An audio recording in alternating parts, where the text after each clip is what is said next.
So, good morning mga millionaires. Peter, sinong absent ngayon? Naks. Pag nahuli sila, di kulong silang apat. Ilan ba sila lahat? Dapat isa lang. Si Parsan, si Gabing, si Big Boy. Nak ng sukoy. Sila, upat si Parsan. Mali yan. Kasi, halimbawa, pag maaksidente, ilan kaagad ang nadali? Apat kaagad. Wala. O ngayon, itong lecture natin, wala sila. Paano yan? Isa lang, inutusan ko eh. Ano ba, magay, tricycle may isa kam. Wala. Naka-cover all pa ang mga kulukoy. Naka-cover si Juan, si Big Boy, si Gabing. Wala, kailangan, bago kayo isipin ninyo. Bago kayo alis, isipin nyo, ano kaya, sama ko tong 2 or 3, pag mabangga kami. Di ba? Eh, wala tayong insurance dito eh. Ano insurance natin? Kahit na. Hindi ka, magkano lang yung bayad ng mga ano na yan? Kaya iwasan nyo talaga yan. Di ba? Kahapon, bago tayo nag-ano sa ano natin, sa ano natin kahapon, may short ano tayo about regarding doon sa ano, umuwi na yung na-injured sa basketball, si Kaidik. Ay na. Oh. Diba? Uy, babatiin pala natin yung ano natin. Naka-video na ba yan, boss? Ha? Yung mga viewer, subscriber. So this morning, iba yung topic natin ngayon. Kasi habang nag-antay tayo doon sa materialis, magli-lecture muna tayo. Oh. Hindi lang puro welding. Kasi very important itong lecture. Ha? Kasi maraming welder, Peter, na disgrasya dahil sa kulang yung ano niya, yung training, lack of knowledge regarding sa safety. Very important ang safety talaga sa barko. Kahit saan man kayo manarbaho, malandbis or seabis man kayo, safety, number 1. Ha? So paano yan maano ninyo? Kailangan number 1, bago kayo mag-housekeeping kayo. Para yung potential hazard dyan sa area ninyo, maalis yan. O, ano ba yan? Yung mga obstruction ng mga nandyan sa daanan, ha? Pwede kayong matisod dyan. O di pag natisod ka, bagsak, tumama yung ulo mo doon sa kanto ng bakal. Kasi sa engine room, bakal lahat yan. Ha? 99.9 dyan, bakal lahat yan. Walang yung mga kahoy, yung ano lang, mga palitan na kinaanuhan ng mga spare parts, no? Yan ang ano dyan sa barko. Kaya ingat palagi talaga dyan kasi delikado man yan. Bakal man ang ano mo dyan. Kaya ang sasampa doon, Iron Man din. Kaya kayo yung Iron Man. Ha? Ito, malaki-laking katawan. Magpa-reduce ka, bata. Ha? Sinong malalaking katawan? Ito pa, isa pa. Ikaw. Kasi may mga agency, ha? Pagtingin pa lang sa ano na yan, actually, mayroon tayo sanang mag-training dito, malaki. Sabi ko, sir, sa ano lang talaga, magpaano ka muna, reduce. Kasi sayang ba? Kasi sa agency pa lang, bata, overweight ka. Peter, overweight ka, hindi ka pwede ano yan. Or ma-engineer ka man.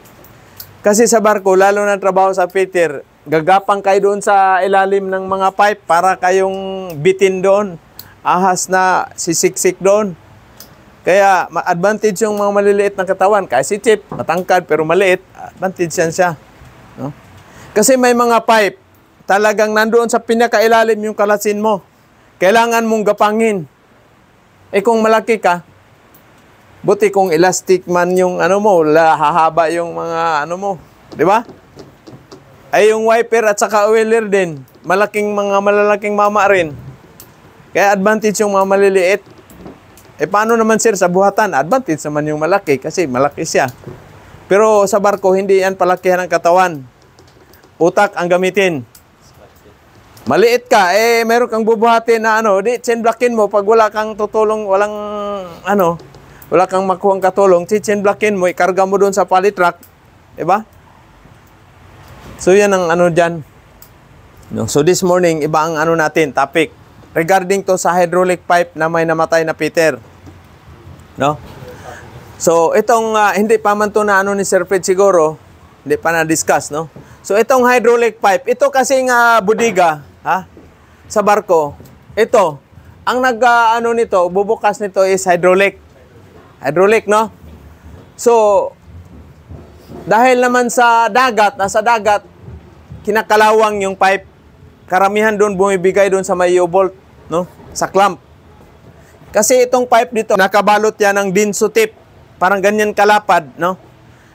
May langis yan, tila yan na may grasa. Parang may grasa ba, matigas na grasa. Yun yung ibabalot mo. Sa kata, nawawas out. Kasi hampas man yan dito, yung alon dito, tagusan yan. Yung balod ba? Sa Bisaya. So natatanggal yung dinso tip dun sa hydraulic pipe. Kaya yun, nagkaroon na siya kakainin na siya ng kalawang. So may nangyari niyan, siguro mga, ano ba yun? Mga 2005, 2006. Ito kasing hydraulic pipe, yung hydraulic pipe niyan, square plants. Square plants ito, no? Square plants, makapal ito. Siguro ang kapal niyan, mga 16 mm. No? So bago yan, mayroon siyang mga tinatawag na balbula. Oh. Bulb. Okay, yan yung symbol ng bulb. Both inlet ito. Yung isa naman is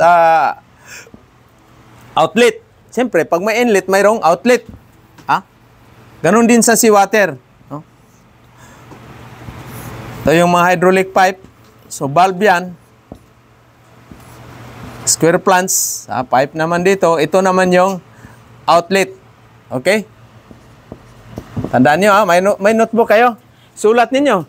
Mamaya, tatawag kayo ng hating gabi sa akin. Ano ba tong hydraulic pipe, sir? Diba? Kaya pag nag-lecture ako, or si Sir Fred, or si Sir Asio, i-record ninyo kasi very important itong mga topic natin. Wala ito sa ibang training center.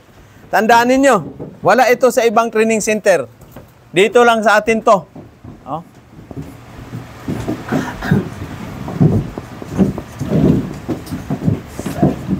Gaano ba kalaki itong pipe, sir?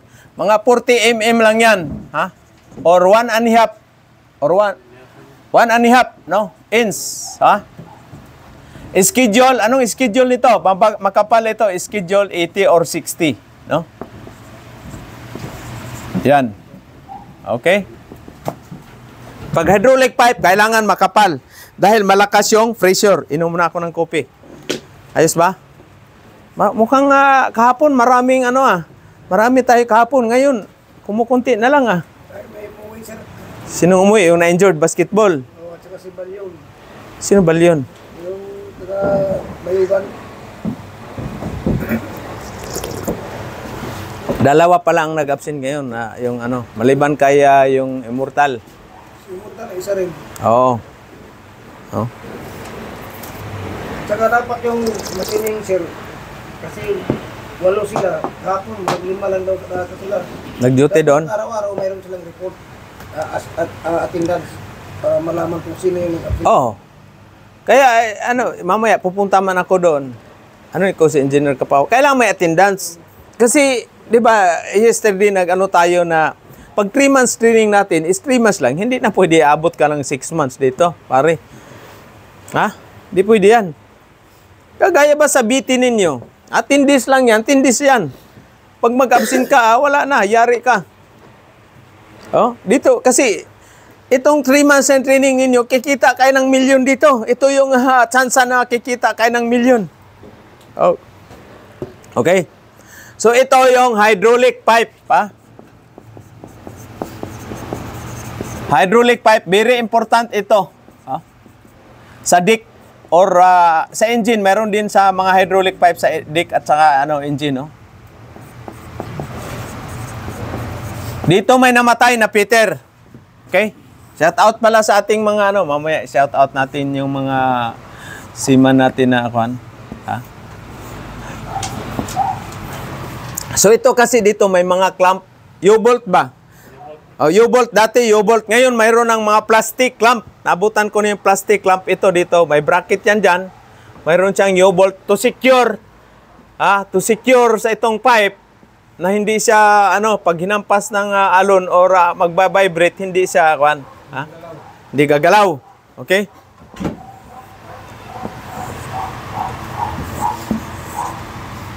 Ito, kasama ito minsan sa mga interview. Okay? So, ito yung square plants, ha?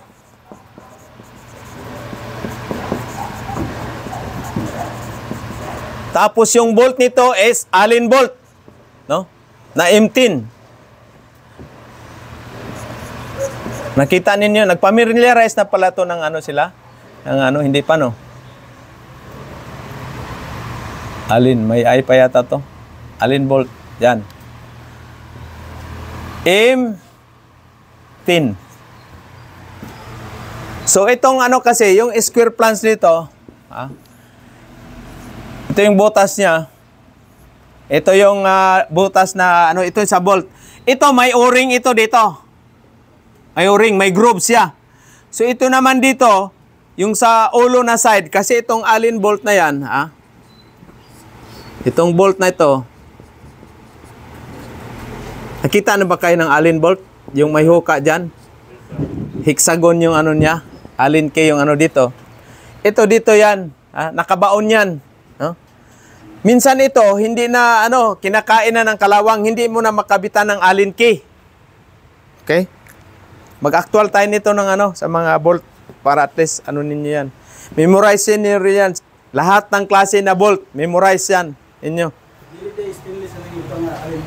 Hindi. Still.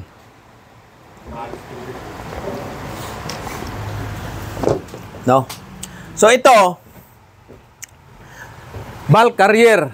Bulk, no? Ganito ba? Kagaya nito, bulk carrier. Si Peter naman, siguro, ano siya, yung, hindi natin alam kung gaano siya katagal na nagpipiter sa barko. So mayroong butas. Di ko alam kung dito ba sa inlet or sa outlet. Basta sa regarding dyan sa ano, sa hatch ng budiga. No? Palagay na natin dito sa inlet pipe. Ngayon, itong mga bolt dito, 4 na bolt sa plants, sa square plants. Ibig sabihin, kinakalawang na yan. Hindi mo na matatanggal. Hindi mo matatanggal. No? So, ang ginawa ni Peter, ano siya ng oxyacetylene, ha? Pinutol itong pipe. Dito. Pinutol ang pipe. Siguro, sinarado rin nila yung valvula. Normal man yan. I-close mo muna. Ito rin, both inlet at saka outlet. Ngayon, siyempre, puno man ng hydraulic itong, hydraulic oil itong pipe. Kinating ng oxyacetylene itong pipe. Pagkating niya ngayon, ha? Yung langis, tumalsik sa katawan ni Peter sa coverall, sa damit.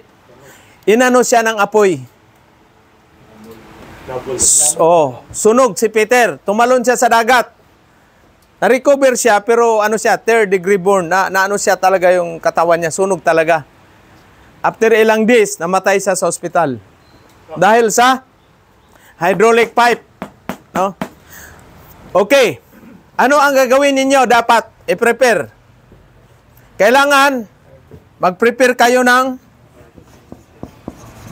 siyempre, nandyan na yung hot work permit. Kompleto na yan. Hot work.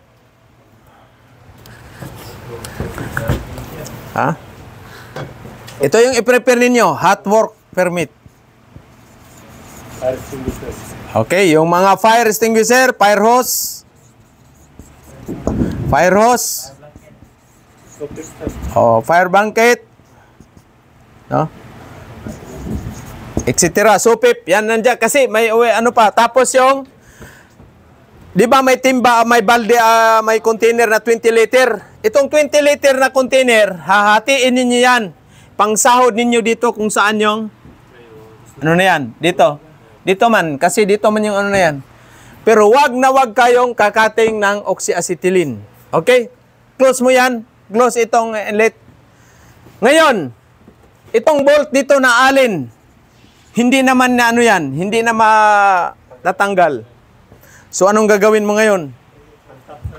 Hindi mo mahantap yan. So, hihiting mo ngayon itong bolt, itong ano dito. Siyempre, hindi mo na makabitan ng Allen key. Anong gagawin mo ngayon? Anong gagawin? So, tatargetin nyo, bibuild upan ninyo ito ngayong ulo dito, wiwildingan. Hanggang pag naka-usli na ito, pag naka-side view, halimbawa, naka-side view itong plants, ito yung square plants, naka-side view, uunahin ninyo yung pinakamahirap. Pinakamahirap na bolt tanggalin, uunahin nyo dito sa baba. Ito, halimbawa, basta dito. So, build upan mo yan. Okay? Abunuhan mo siya. Okay? Abunuhan mo. Hanggang pag naka-usli na siya, saka mo siya anuhin ng round bar or nut, no? Pero sa akin kasi, round bar ang inano ko, i-wielding ko siya dyan. Okay. So ito man yung siyempre dalawang plants man yan. Mag-asawa yan. So nandito naman yung banda kasi dito yung ulo ng bolt. So dito yung thread banda, di ba? Sa kabilang plants, yung thread. No? Ito na side, nandito yung thread. So, anong gagawin? Ano pang i-prepare? Ano pang i-prepare? Bakit kailangan may ganito? So, mayroon na kayong fire hose, water hose, water hose. Kasi sa barko, mayroon man ng mga water hose yan. Okay? Standby yan. No? Fire extinguisher, nandyan na lahat. Okay, ang gagawin ninyo, so mayroon na kayong oxyacetylene, naka-standby. So punuin mo yung 1.5 liter na tubig. Itong So bubutasan mo ito ng welding rod. Yan, butasan mo. Bakit kaya? Inumin ba, boss? Pasirit. Diba? So hihitingin mo ito ngayong side. Itong side ito. Hihitingin mo ngayon yan. Hiting. Okay? Pagkatapos mo na ng heating, pasiritan mo ngayon siya ng tubig. Yung malamig talaga na. Pag kinapa mo, pag mainit pa, wag. Kailangan malamig. Okay? Ito naman, lagyan mo ng extension na maiksi na pipe. Pagalawin mo siya. Forward reverse, dahan-dahan mo na. Okay? Pero ingatan ninyo pag target na hindi ma-welding kasama dito sa plants kasi hindi mo na matatanggal yan. So, anong sikreto? Maiksi na welding rod ang gagamitin mo pag target dito. Build upan mo itong ulo ng Allen key. Okay? So, yun na ang proseso niyan. Pag tanggal mo na yan, pag hindi pa rin, okay, heating pa rin. Alumigin pa rin hanggang matanggal yan. Walang walang imposible yan. Proven and tested na yan. Ginagamit ko for 17 years. Ay, hindi lang 17, 24 years. Okay? So, ngayon, siyempre, itong dalawang dito, so dahan-dahan na yan tatagas na yun. Sa lagyan mo na siya ng pangsaho dito na itong kinat mo na container. So i-drain mo na yan. Kung saan yung pinakababa na portion, yun yung unahin mo kasi nandoon man yung langis. Nandoon man yung langis. Hindi ba sasabog yan, sir? Hindi yan sasabog. Huwag kang matakot. Hindi ka magandang lalaki. Diba? Tama ba? Oo. Tama ba? So, yun yung very effective. Ngayon, matanggal na itong tanggal na. So, dadalhin mo na kaagad sa workshop. Kung saan yung may leak, manipis na masyado, palitan mo na yan. Kung may pipe ka. What if, sir, wala akong spare na pipe? Anong gagawin nyo ngayon? So, halimbawa, nandito yung leaking. So, mag-cut kayo ng pipe na, mga ganito rin kalaki, itapal mo yung na yan. Itapal mo dyan, saka mo siya i-welding. Anong klaseng welding rod gamitin mo? 7018. Okay, pang hydraulic. 611. Tapos, birahan mo na siya ng, yan. Kailangan, grindan mo, dalhin mo sa workshop. No? Tapos, pagkatapos mo na palitan mo na ng bagong Allen bolt. Huwag mo na ibalik yung itong luma. Hanap ka na ng bolt na, sir, wala mang bolt. Yun natin yung time na gamit mo na yung pagkamasinis mo. Diba? Kaya nga, pagdating nyo sa barko, ilang linggo kayo, na kaagad kayo sa mga requisition. Ano ba itong wala dito ng mga bolt? Kaya mayroon kayong notebook. Palagi dito.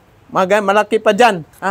Pagdala kayo niya ng mga 3 or 4 na parang pocketbook. Ito yan kasi isusulat mo yung, pag pumasok ka sa workshop mo, wala ka nang may makita ka na wala na, yun, i-record mo kaagad yan. Oh, for requisition. Kasi kung hindi mo i-record, makalimutan mo yan, pagdating ng ano na yan, emergency, wala kang magamit dahil hindi ka nag-request, papatay-patay ka na Peter ka, wala yan. Fuck youhin ka ni first engineer.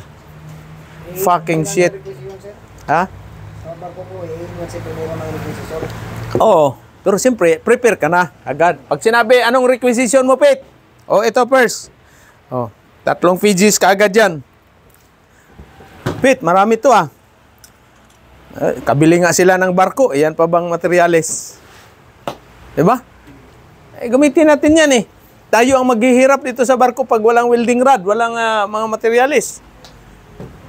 Pero kailangan, kung pwede pa i-recycle nyo talaga lahat ng mga materyales. Okay? Bakit, sir? Mayaman naman company. Siyempre, tutulungan natin yung company para hindi mabagsak. Kaya nandyan tayo sa company nagtatrabaho para lalago yung company. Ha? Hindi yung nandyan tayo nagtatrabaho sa company para patayin natin yung company. Tandaan yung sinasabi ko, guys. Saka pag nagtrabaho na kayo, isipin ninyo na sarili ninyong company yung pinasukan ninyo ba para ganado kayo palagi. Kasi pag isipin mo, mindset mo, dito ako nagtatrabaho, ito lang sahod ko, mababa masyado. Ito na rin yung trabaho ko, maliit, kunti lang. Ha? Yan ang mga mindset ng mga na yan.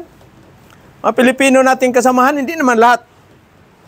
Maliit naman trabaho, sahod fit, huwag ka nang magana yan, tama na yan. Hindi. Kailangan mabuhay yung company. Bakit kaya, boss? Ano pangalan mo? Numar.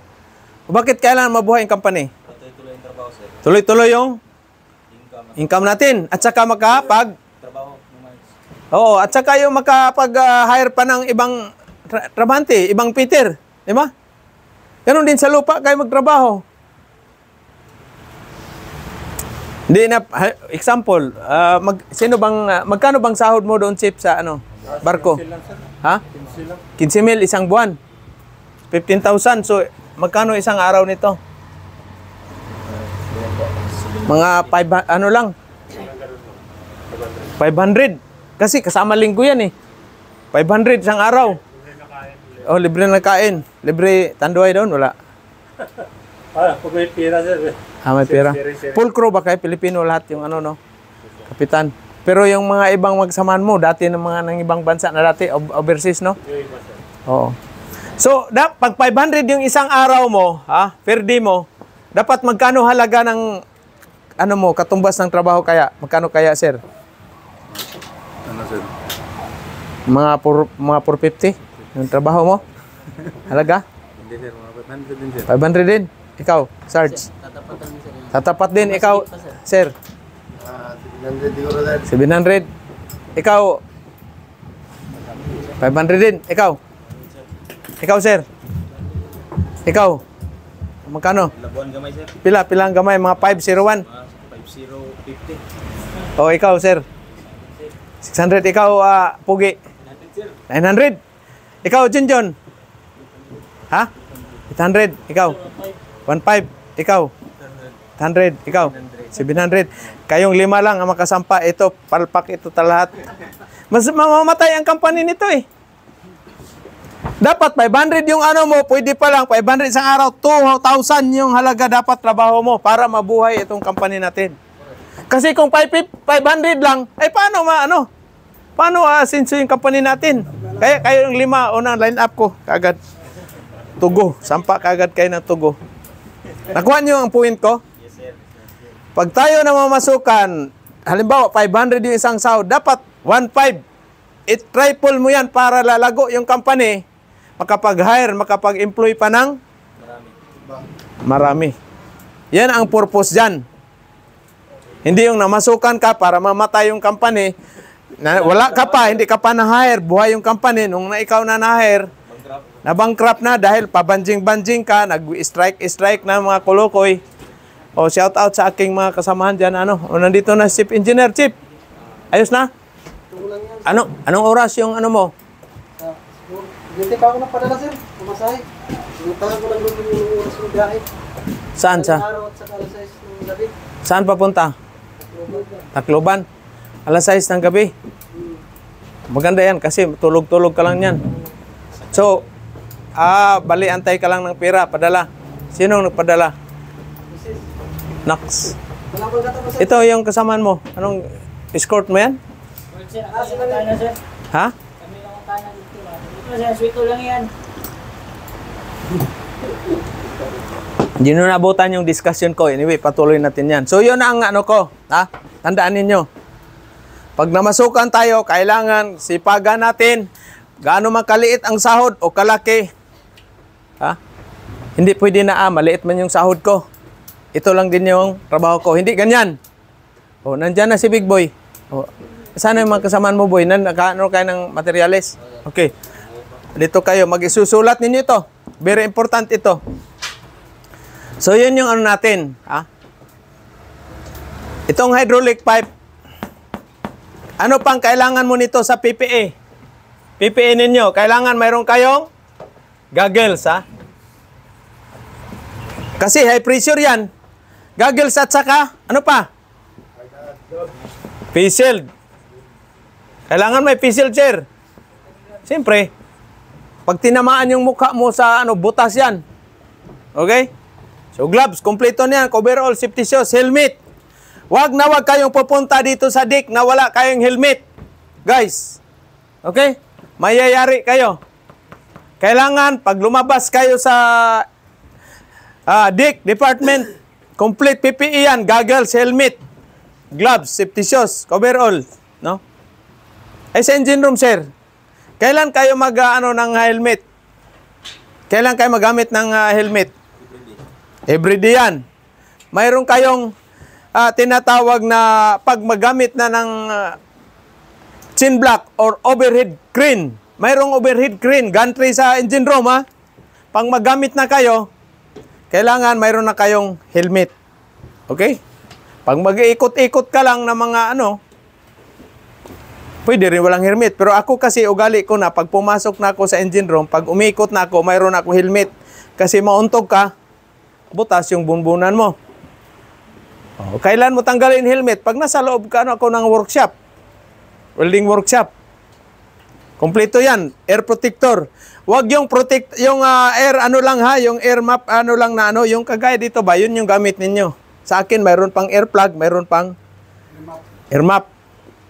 Para ma-avoid. Kasi very sensitive yung medical ninyo sa yung audio. Parang nang tinusok lang ng karayom. Ha? Pag masabit kayo dyan, wala. Hindi ka makarinig. Wala. Kaya, pag pumasok kayo sa engine room, kaya minsan dito, mag-grind kayo, dapat mayroon kayong air protector. Complete PPE. Magsanay na kayo sa safety talaga. Kasi doon din kayo pupunta. Makatsamba na kayo ng mga malaking company na mga stricto sa safety. Hindi na kayo manibago. No? Hindi na kayo manibago.